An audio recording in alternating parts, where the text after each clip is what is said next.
Captain Li Kang pushed his body through the cold, empty space inside the broken ship. The metal walls around him were twisted and bent like someone had crushed a tin can with their bare hands. His helmet lights moved back and forth, showing him pieces of what used to be the greatest fighting ship Earth ever built. The ship was called Taeguk, and it was huge. Even broken into pieces, it was still bigger than 3 city blocks put together. But now it was just floating metal and death in the darkness of space. Kang had been inside wrecked ships before, but this one felt different. This one felt like the end of everything. 3 months had passed since the alien army called the Vorthak came to Earth with their massive warships. They came from far away in space, and they were strong. Very strong. Earth tried to fight back, but the aliens were too powerful. They had weapons that could destroy whole cities in seconds. They had ships that could move faster than anything humans ever built. Kang stopped moving and looked around the broken hallway. Bodies of human soldiers floated past him. Their faces were frozen and pale, but they still looked brave even in death. These were good people who died fighting for their home world. They died trying to protect everyone they loved. His radio made a crackling sound, and then he heard a voice. It was Engineer Park Sora calling from somewhere deeper inside the wreck. "Captain, I found something over here," she said. "You need to come see this right now." Kang pushed off from a broken wall and moved toward her voice. The inside of the ship was like a maze now, with twisted metal everywhere and holes blown through the walls by alien weapons. He had to be careful not to cut his spacesuit on the sharp edges. As he moved through the wreck, he saw more signs of the last battle. Bullet holes in the walls, burn marks from energy weapons, empty shell casings floating in the zero gravity. Everything told the story of humans fighting as hard as they could against an enemy they could not beat. "Where are you?" "Sora," Kang called into his radio, Section C, Deck 7. She answered, "Follow the blue emergency lights if any of them still work." Kang found a few blue lights that were still glowing weakly. He followed them through corridors that used to be full of life. Now they were just cold metal tubes filled with floating debris and memories of better days. When he found Sora, she was floating next to a wall panel that had been ripped open. Her tools were spread out around her, and she looked excited in a way that surprised him. Nothing had made anyone excited for months. Everything was just about surviving and trying to stay alive one more day. "Look at this," she said, pointing to something. In her hands, it was a black box, but not like any flight recorder Kang had ever seen. Most black boxes were small orange containers that recorded what happened during flights or battles. This one was different. It was bigger than a briefcase, and it was completely black, with strange markings cut into its surface. The markings looked like writing, but not like any human language Kang had ever seen. They were flowing and curved like water, but also sharp, like broken glass. Some of them seemed to glow very faintly with their own light. "This is not human technology," Sora said, turning the object over in her hands. "But it was connected to the ship systems somehow. I found cables running from it to the main computer network." Kang took the black box and felt its weight. It was heavier than it looked, and it was warm. Even though the ship had been cold and dead for months, something inside it was still working, still powered by some kind of energy source that had not died with the rest of the ship. "Can you make it work?" he asked, knowing that Sora was the best person in their small fleet at fixing broken technology. "I think so," she said, "but not here. We need to get back to the Phoenix and use the main computers." They made their way back through the wreck to their small salvage ship. The Phoenix was not a warship. It was just a converted cargo vessel with basic life support and some mining equipment, but it was home now for the 37 people who were all that was left of Earth fleet back on the Phoenix. Sora set up the black box in the main computer room. Other crew members gathered around to watch. Kang could see the curiosity in their faces.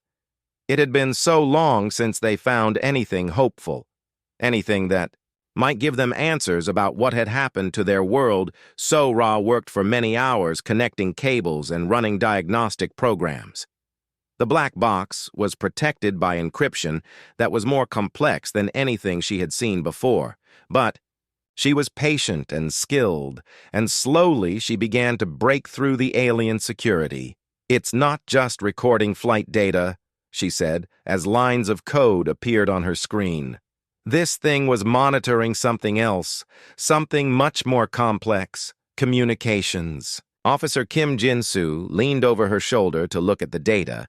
His job was to handle all radio communications between ships, but he was also good with computer systems. "What kind of monitoring?" he asked. "Biological data."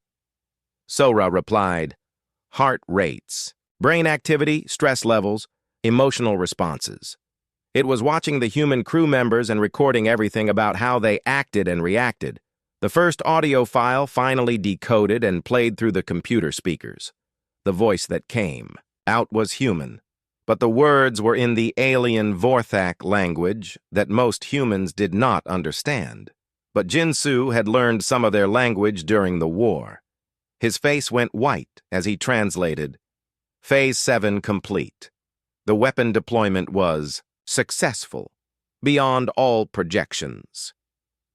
Then the voice switched to English, but with an accent that was hard to place. "Humanity's final weapon was you." The room became very quiet. Everyone stared at the speakers as if the voice might say something else. That would explain what they had just heard. But there was only silence. "Who is that person?" asked Medical Officer Nam Da-bin. "And what weapon are they talking about?" So-Ra brought up more data on her screen, numbers and charts that showed detailed information about human soldiers during the battle. The data included their names, ages, home cities, and detailed psychological profiles. "Look at this," she said, pointing to a chart. The box was tracking decision patterns under stress, how humans react when they are scared or angry, how they solve problems when everything seems impossible. Dr. Han Yu-jin came into the computer room after hearing the commotion. She was their expert on alien biology, and she had spent months studying Vorthak technology. "Captured from battle sites. This is not human equipment," she said immediately after looking at the black box. "But it's not Vorthak either. The design is completely different from anything we have seen." Kang felt a cold feeling growing in his stomach as he looked at all the data. The black box had been watching humans like they were test subjects or laboratory animals. Someone had been studying their people during the most desperate battle in human history. "There are more files," So-Ra said, "hundreds of them. Some are locked behind encryption that might take days to break, but I can see enough to know this goes much deeper than just one battle." The crew spent the rest of that day going through the files they could access. Each new piece of information made the picture more disturbing. The black box contained detailed studies of human combat effectiveness, analysis of human creativity under pressure, recommendations for optimal stress levels to maximize fighting ability. It was like someone had been treating human soldiers as weapons to be tested and improved. Someone who was not human, but who understood humans better than humans understood themselves. As night cycle began on the Phoenix, Captain Kang sat alone in his quarters, looking out at the stars. He held the black box in his hands and wondered who had made it, who had been watching his people die and taking notes like scientists studying insects. Tomorrow they would continue breaking the encryption. Tomorrow they might learn who had been pulling the strings behind humanity's final battle. But tonight all he could think about was the voice on the recording saying that humanity's final weapon was them. What did that mean? Were humans weapons to someone else? And if so, who was using them, and why? Kang set the black box on his desk and tried to sleep, but the questions kept spinning in his mind like a storm that would not end. Dr. Han Yu-jin had not slept for 3 days straight. She sat in her laboratory, surrounded by data screens and printouts from the mysterious black box.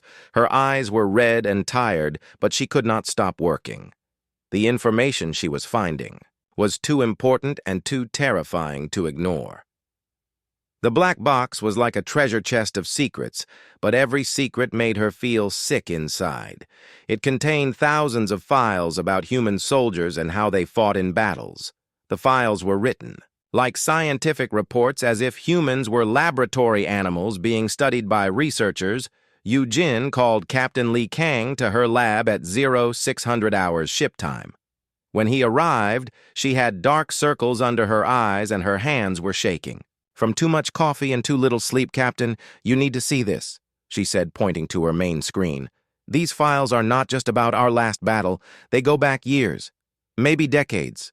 The screen showed psychological profiles of human soldiers from battles across the galaxy.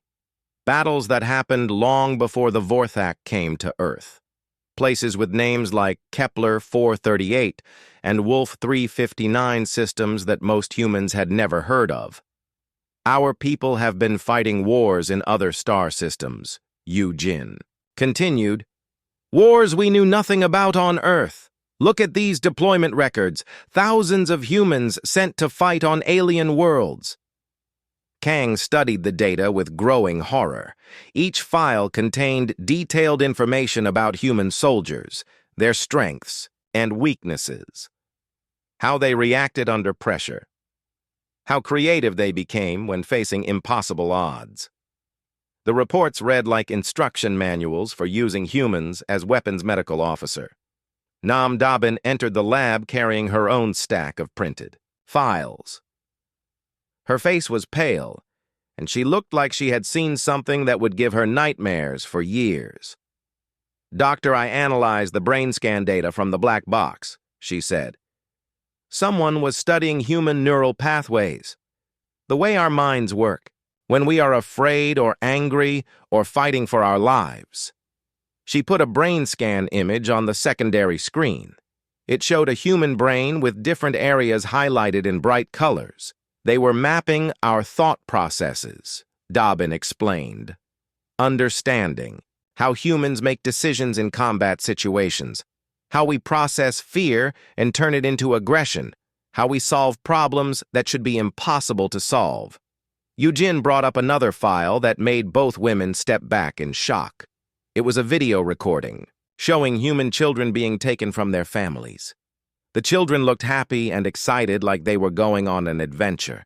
The adults around them were not human. "They have been taking our children," Yu Jin whispered. "Not as prisoners, but as what they call recruits, training them from a young age to be perfect soldiers."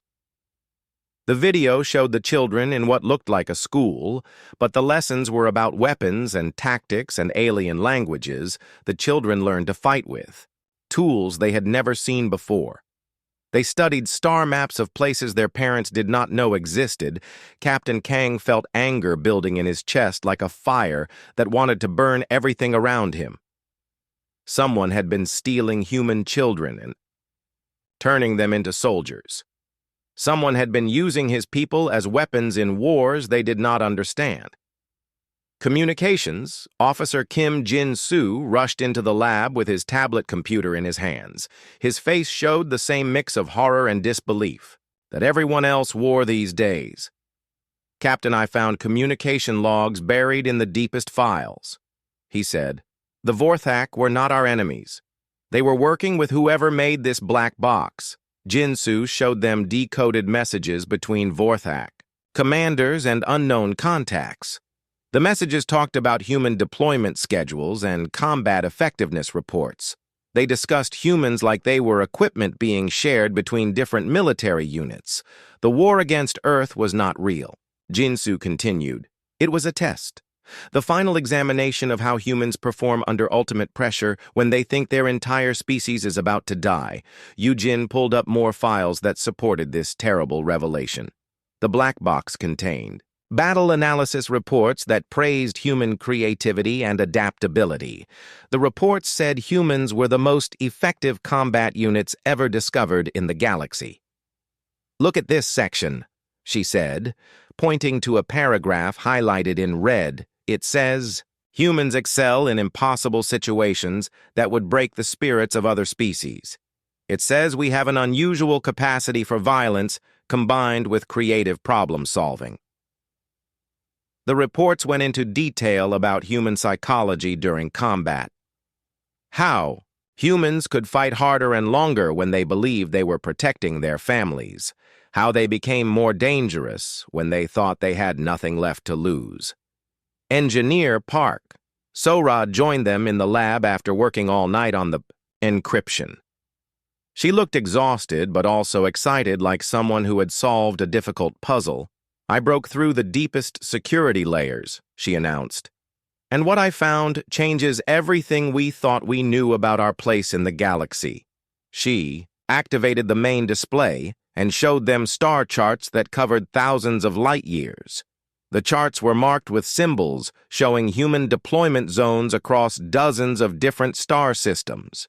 "There are millions of our people out there," Sora said, "fighting wars on planets we have never heard of, serving in military units under alien command, and they all think they are volunteers. They all believe they chose to be soldiers." The charts showed supply lines and communication networks that connected human forces across the galaxy. It was a military organization, larger than anything Earth had ever imagined, but it was not controlled by humans. Engineer Lim Tae-ho appeared in the doorway of the lab. He had been working in another section of the ship analyzing the hardware components of the black box. His face showed the same grim expression everyone else had been wearing. "I found video files," he said quietly. "Hidden in the memory cores, personal recordings from human soldiers, serving in alien space." The videos showed human men and women in unfamiliar uniforms talking about their missions. They spoke about protecting civilian populations from hostile aliens. They talked about good pay and comfortable living conditions. They seemed happy and proud of their service, but the alien writing visible in the background of their videos told a different story. The symbols matched notations in the black box files that classified humans as expendable biological weapons. They do not know. Dabin realized. "Our people out there have no idea they are being used. They think they are heroes fighting for good causes." Captain Kang stared at the star charts showing the vast network of human forces scattered across the galaxy. Millions of people from Earth living as soldiers in someone else's war machine, all of them believing they had chosen their fate freely.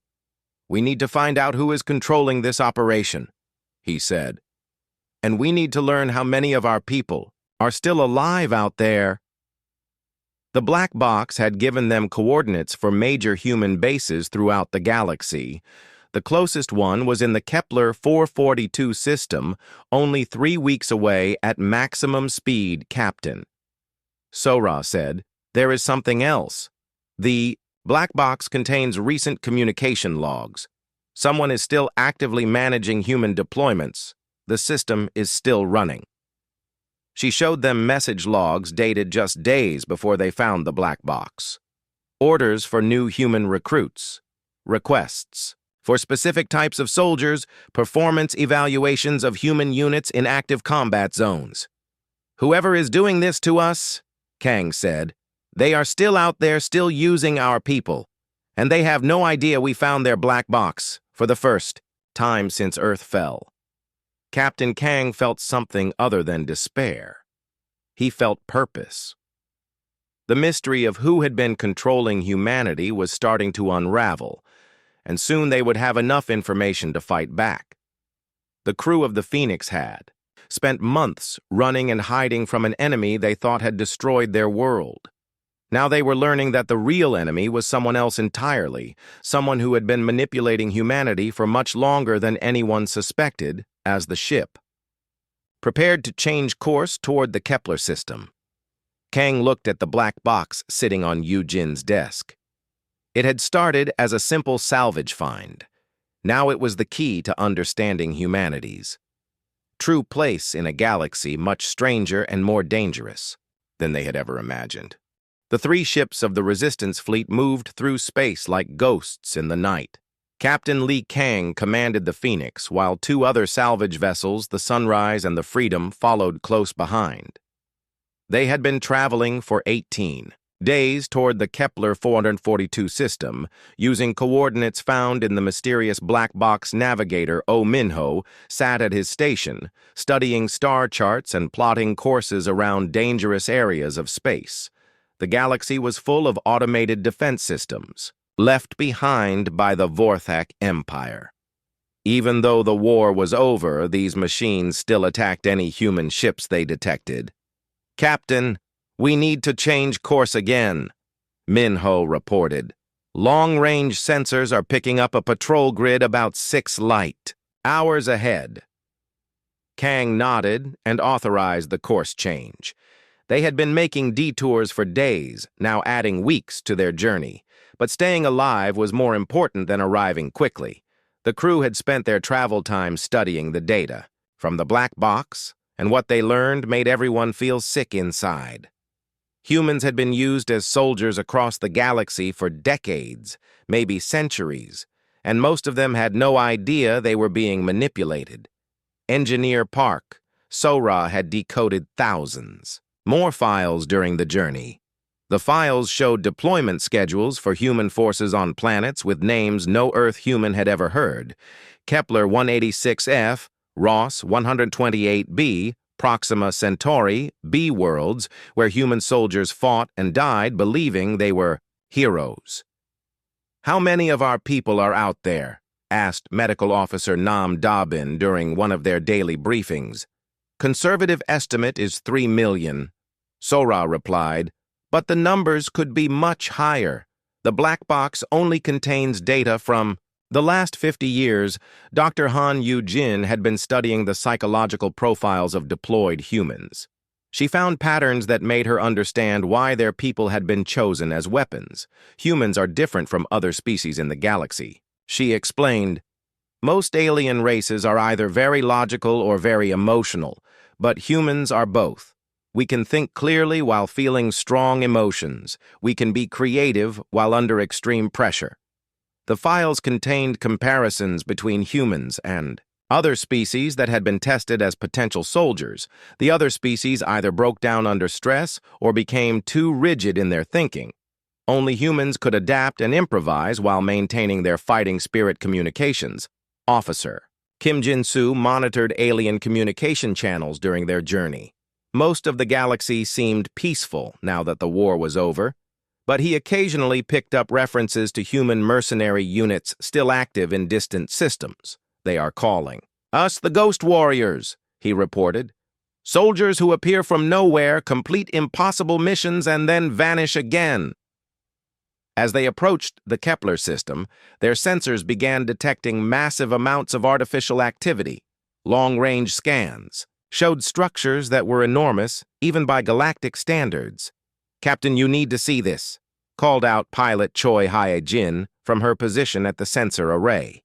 The main screen displayed what their instruments were detecting in the Kepler system. A space station that was larger than Earth-Moon orbited the 4th planet. The station was built in a style completely unlike human or Vorthak architecture. "Those are not human designs," Yu-jin observed. "But they are not Vorthak either. This is something else entirely."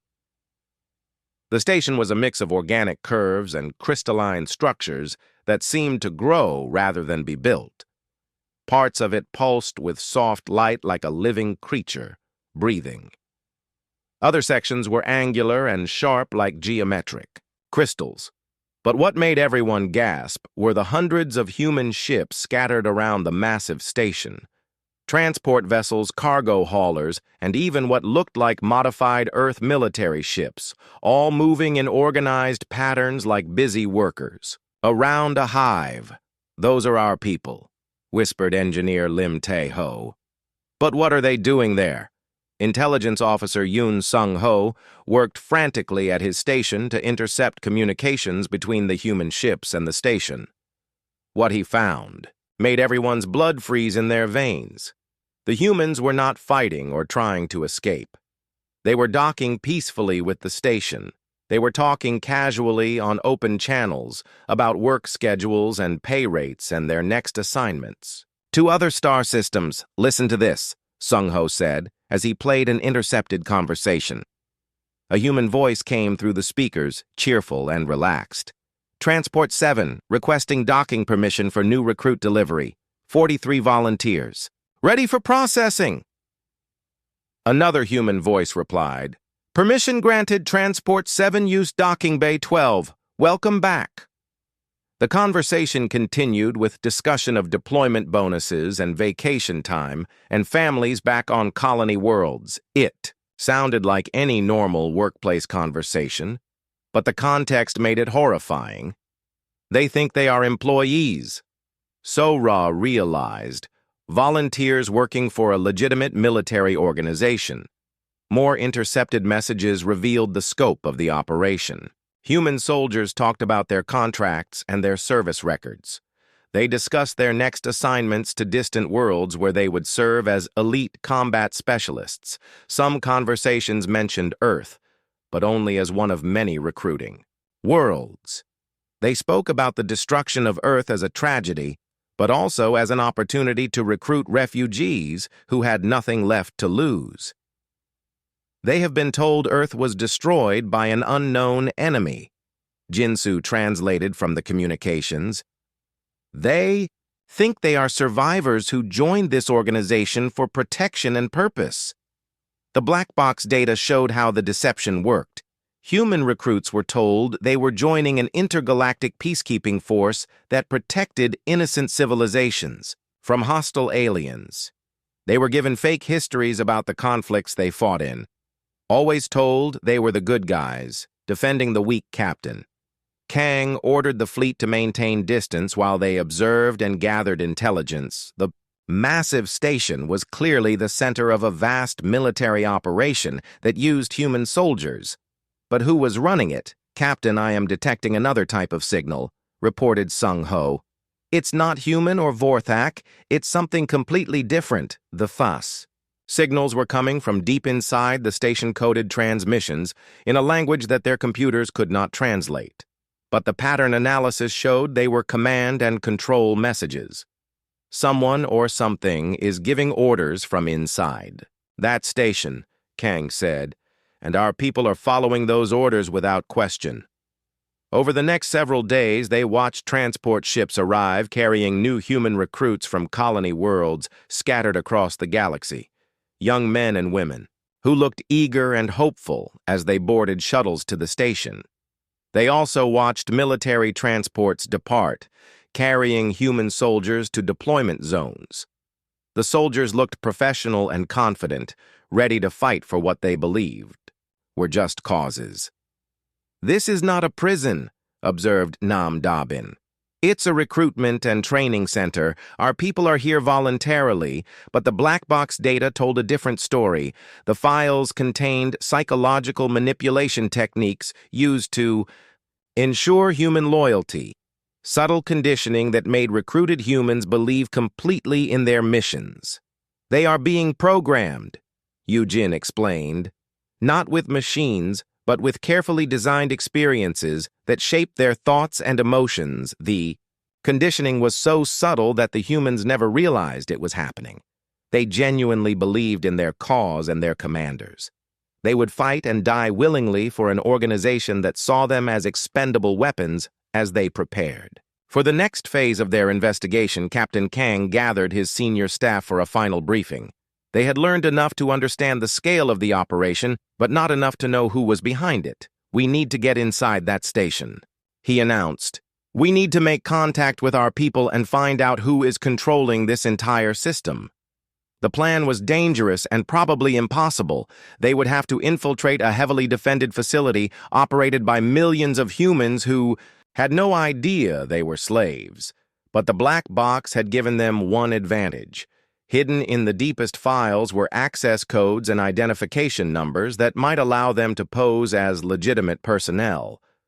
The codes were old, but they might still work if they were careful. "If we get caught," Kang warned his crew, We will probably be captured or killed, and our people out there will never learn the truth. But everyone agreed the risk was worth taking. Millions of humans were living as unwitting, slaves to some unknown master. The only way to free them was to discover who was pulling the strings and how to cut them. As the Phoenix and her escort ships moved closer to the massive station, Captain Kang looked at the black box one more time. Soon they would learn the final secrets it contained, and hopefully those secrets would give them the power to save their species from eternal servitude. Dr. Han Yu-jin had been working on the deepest files from the black box for 6 days straight. Her laboratory on the Phoenix looked like a war zone with data printouts covering every surface and multiple computer screens showing alien text and symbols. The encryption on the final files had been almost impossible to break. It was not just computer security, but something much more complex, like a lock that required understanding alien psychology to open. But Yu-jin was persistent and brilliant. And finally, the last secrets began to reveal themselves. "Captain, I need you in the lab immediately," she called over the ship communication system. Her voice was shaking with excitement and terror. When Captain Lee Kang arrived, he found Yu-jin staring at her main screen with wide eyes, like someone who had seen something that challenged everything she believed about the universe. "I found them," she whispered. "The ones who have been controlling humanity. I know who they are and why. They chose us." The screen showed files about a species called the Architects, but they were unlike anything in human or Vorthak databases. These beings had evolved far beyond physical form. They existed as pure consciousness, as minds without bodies. Floating in dimensions that normal creatures could not see, they are dying. Yu-jin explained, "Not from disease or war, but from their own evolution. They became so advanced that they can no longer exist in the physical universe," the files described. The Architects' tragic situation. They had transcended physical matter millions of years ago, becoming beings of pure thought and energy. But this evolution came with a terrible price. They could no longer touch anything or directly affect the material world they wanted to control. "They need bodies," Yu-jin continued. "Physical forms that can handle violence and chaos while still being creative and unpredictable. They searched the galaxy for thousands of years, testing different species." The black box contained records of their experiments with other alien races. Most species were either too weak to be effective soldiers or too rigid in their thinking to adapt to changing situations. Some were strong but lacked creativity. Others were intelligent, but could not handle the stress of combat. "Then they found Earth," Kang said, "understanding the horrible truth. Not just found it," Yu-jin corrected. "They shaped it. For thousands of years they influenced human development. They whispered ideas to our inventors. They funded our wars. They guided our evolution toward maximum combat effectiveness. The historical records were detailed and terrifying. They showed architect influence throughout human civilization. Every major war in human history had been subtly guided by them. Every advancement in weapons and tactics had been suggested by voices that humans thought were their own inspiration. They did not create us," Yu-jin explained, "but they molded us like clay. They encouraged our conflicts, pushed us toward becoming the perfect warriors. They made us into exactly what they needed." Engineer Park So-ra entered the laboratory carrying her tablet computer. Her face was pale, and she looked like someone who had discovered something that would give her nightmares for years. "Doctor, I found the deployment schedules for the final phase," she said. "The Architects are not just using humans as soldiers anymore. They are preparing to take over human bodies permanently." The deployment schedules showed plans for something called Project Integration. Specially prepared humans would be selected from the most effective soldiers, and their minds would be replaced with architect consciousness. "They want to become human," Kang realized, to have physical bodies while keeping their advanced minds. The war with the Vorthak was the final test. Sora explained, they wanted to see how humans would perform under ultimate pressure, how our species would respond when facing complete extinction. EITs, test results were recorded in detail. The architects were impressed by human performance during the war. Humans had shown creativity, resilience, and fighting spirit that exceeded all their projections. Even when facing impossible odds, humans had continued to fight and adapt communications. Officer Kim Jin-soo rushed into the laboratory with urgent news. His job monitoring alien communications had uncovered something that made the situation even more desperate. Captain I intercepted signals. From the architect facility, he reported, they are beginning the final phase of their plan. Human hosts are being prepared for consciousness transfer. The signals contained shipping manifests for special medical equipment being moved to processing centers across the galaxy. Thousands of human soldiers were being recalled from combat zones for what they were told were medical evaluations. How many humans will they take? Asked Medical Officer Nam Da-bin, who had joined them to hear the latest discoveries. The files suggest they plan to inhabit about 10,000 bodies initially. Sora replied, the most effective soldiers from their entire operation. But once they perfect the process, they will expand to millions. The architect's plan was methodical and patient. They would start with a small number of inhabited bodies to test the process. Then they would gradually expand until most of the human military force was controlled by architect minds in human bodies. Our people will not know what is happening to them, Yujin said. The consciousness transfer process is designed to preserve human memories and personality traits. The architects will become perfect human copies, but with their own goals and knowledge. Navigator. Oh Min-ho had been studying star charts and found the coordinates for the primary architect facility. It was hidden in a nebula at the center of the galaxy, surrounded by natural barriers that made approach almost impossible. The facility is enormous. He reported, larger than anything we have seen. It contains the consciousness matrices that allow the architects to exist in physical space, but the black box also contained a warning that made any rescue attempt seem hopeless. Any interference with the architect operation would result in immediate termination of all human assets across the galaxy. Millions of people would die if anyone tried to stop the final phase. They have our people scattered across hundreds of star systems, Jin-soo explained. All it would take is a single command and every human soldier in their organization would be eliminated. The crew faced an impossible choice.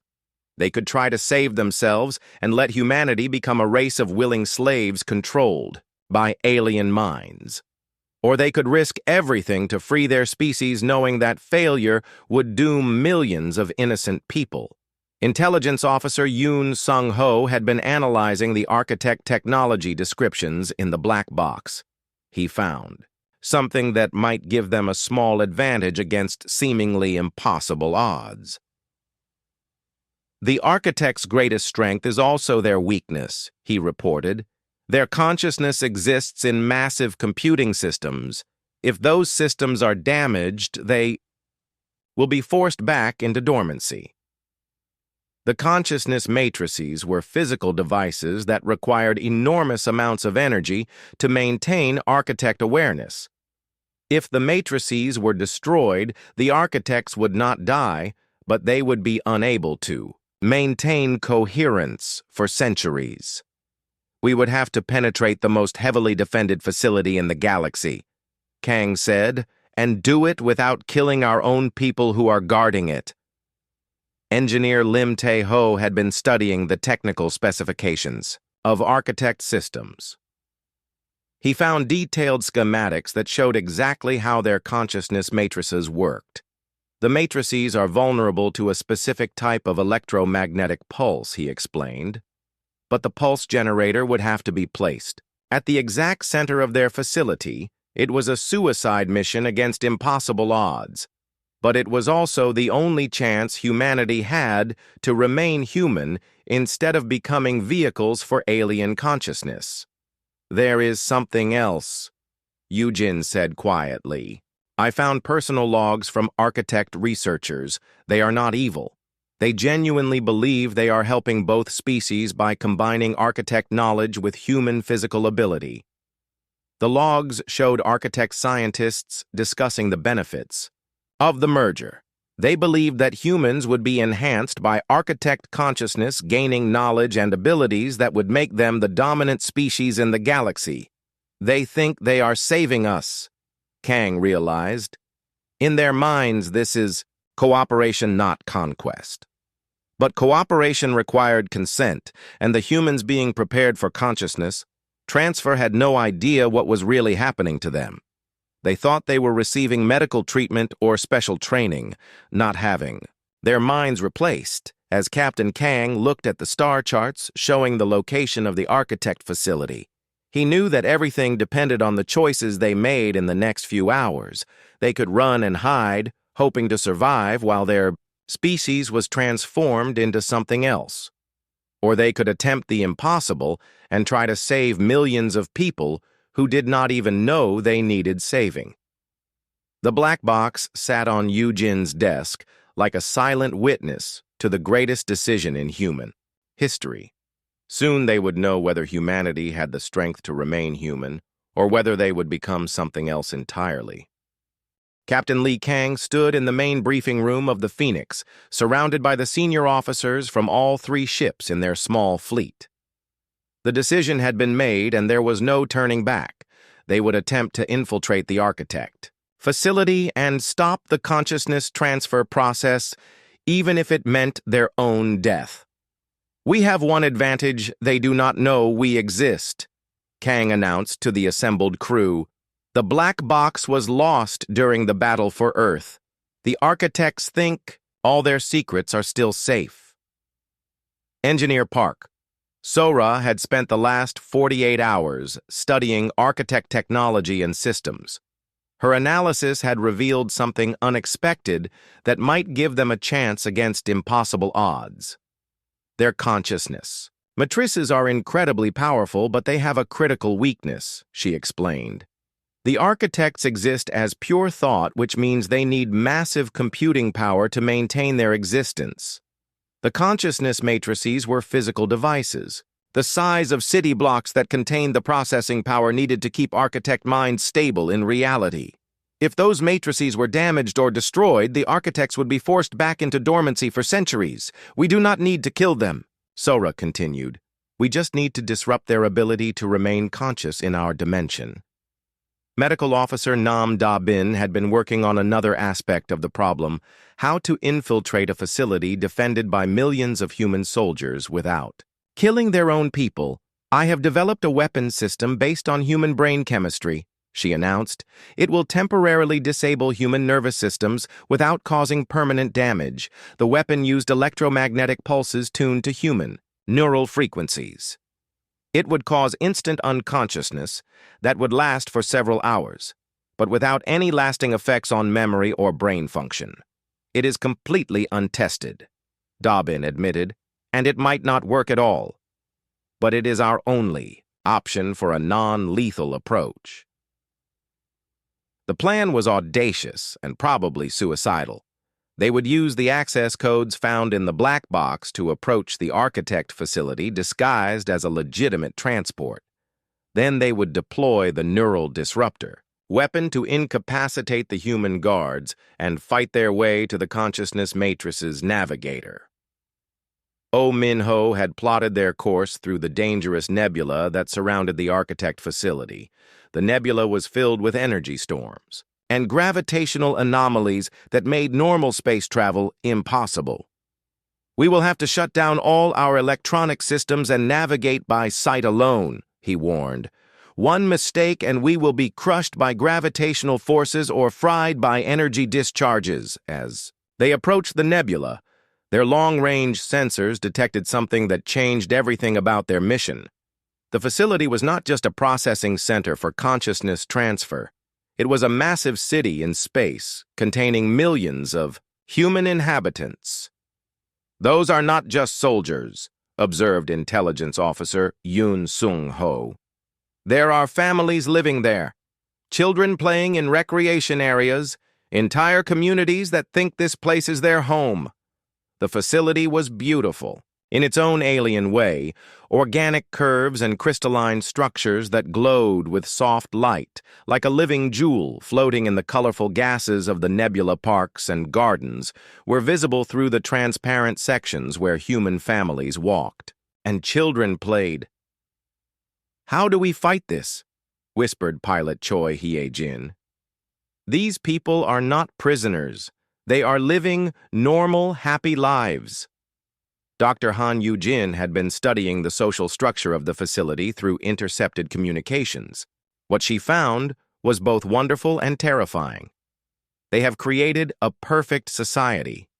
She reported, "No poverty, no disease, no war. Everyone has meaningful work and comfortable living conditions. Their children receive excellent education and health care." The architects had given their human subjects everything they could want, except the truth about their situation.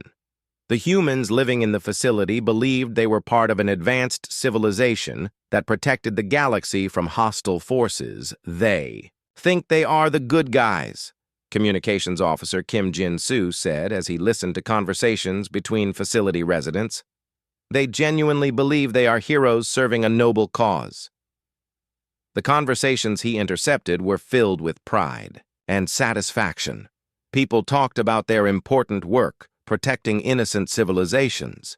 They discussed their children's education and their hopes for expanding human presence across the galaxy. "This is not slavery," Eugene realized.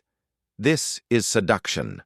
The architects have given humans everything they ever wanted in exchange for their freedom." But hidden in the intercepted communications were signs that some humans suspected the truth. Small comments about missing memories, questions about inconsistencies. In their history, subtle expressions of doubt that were quickly dismissed by their colleagues, engineer Lim Tae-ho found something in the facility schematics that gave them hope. There were humans working in sensitive areas of the consciousness matrices. Humans who would have access to the knowledge and systems they needed to disrupt. "If we can make contact with the right people," he suggested, "we might be able to turn this into an internal revolution instead of an external attack." The black box contained personnel files for humans working in critical positions. Some of these people had been recruited from Earth military units that had a tradition of independent thinking and questioning authority. "Look at this," Sora said, pointing to a personnel file, "Commander Baek Soo-jin, former Earth Defense Force. She was reported killed during the evacuation of Seoul. But according to this file, she is alive and working as a systems administrator in the Consciousness Matrix Control Center. Soo-jin had been one of the most respected officers in Earth defense, known for her intelligence and her refusal to follow orders that did not make sense.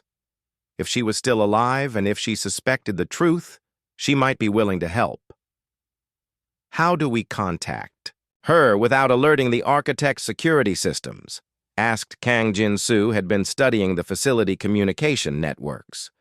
He found that there were private channels used by human staff for personal conversations. These channels were monitored, but not as heavily as official communications. "If we can get close enough to the facility, I can send a coded message," he explained. "Something that would look like normal personal communication, but contain information that would make her ask questions." The coded message would contain references to events from Earth's final battle that only genuine Earth survivors would recognize. If Soo-jin received the message and understood its significance, she might begin to investigate the inconsistencies in her own memories. As the Phoenix entered the dangerous nebula, the crew prepared for what might be their final mission. The ship shook and groaned as gravitational forces pulled at its hull. Energy storms lit up the viewports with colors that had no names. "Facility in sight," reported Oh Minho as they navigated through the last energy barrier. The architect facility filled their main screen like a small moon made of living crystal and organic curves. Millions of lights showed human activity throughout its structure. It was beautiful and terrible at the same time. "Beginning coded transmission," announced Jinsu as he sent their message toward the facility using the access codes from the black box. The message contained just a few lines of text that would mean nothing to most people but everything to someone who had been at the battle for Earth. The coordinates of Su Jin's last known position, the names of her fallen comrades, the final transmission from Earth Defense Command, message sent, Jinsu. Reported, "Now we wait and see if anyone remembers who they used to be." Captain Kang looked out at the massive facility, knowing that millions of human lives depended on what happened next. Either they would succeed in awakening their people to the truth, or they would all die trying. But for the first time since Earth fell, he felt something he had almost forgotten. Hope that humanity might still have a chance to choose its own destiny instead of living as beautiful prisoners in someone else's dream. The black box sat securely in the ship's vault containing all the evidence they needed to prove the truth to their people. Now all they had to do was survive long enough to share it. The coded message from Communications Officer Kim Jin-soo reached Commander Baek Soo-jin while she was working late in the Consciousness Matrix Control Center. She had been having strange dreams lately about places and people that felt real but did not match any of her official memories. When she read the message on her personal communication device, her hands began to shake. The coordinates mentioned were for a destroyed building in Seoul, where she had made her last stand against impossible odds. The names listed were her fallen comrades from Earth Defense Force people who, according to her current memories, had never existed. "This is impossible," she whispered to herself in the empty control room. "Those people were real. I remember them, dying." But her official records showed no service with Earth Defense Force. Her memories said she had always been part of the galactic peacekeeping organization that operated from this facility. Yet the message contained details that only someone who had been there could know. Soo-jin began accessing historical databases using her administrative clearance.